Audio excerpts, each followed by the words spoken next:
মানুষ সুখী হবার জন্য কমপক্ষে এক মুঠো ভালোবাসার দরকার। নারীদের পাশে একজন দায়িত্বশীল পুরুষের দরকার, আর পুরুষের পাশে একজন বিশ্বাসী নারী দরকার। জীবনে টাকা পয়সা দিয়ে সব কিছু হয়, শুধু ভালোবাসা হয় না। ভালোবাসা টাকা পয়সাই থাকে না, ভালোবাসা থাকে হৃদয়ে, মুগ্ধতা থাকে দায়িত্বশীলতায়, যত্নশীলতায় আর মায়াবী চাউনিতে। একজন পুরুষের পাশে যখন একজন নারী ছায়ার মতো পাশে দাঁড়ায়, তার ভিতরে সুখ সুখ ভাব হয়, হৃদয় সতেজ থাকে, মন খুশিতে নাচতে থাকে, তার সবকিছু ভালো হতে থাকে।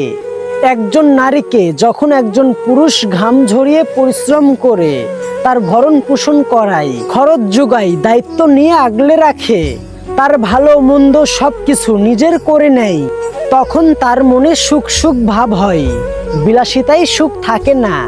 সুখ হলো সেটা যেটা হৃদয়ে প্রশান্তি দেয়, হৃদয়কে সতেজ রাখে, মনকে বসন্তের কোকিলের মতো ডাকায়। সেই সুখ একমাত্র ভালোবাসার মধ্যেই থাকে, যে সুখ কেবল ভালোবাসার মানুষরাই দিতে পারে।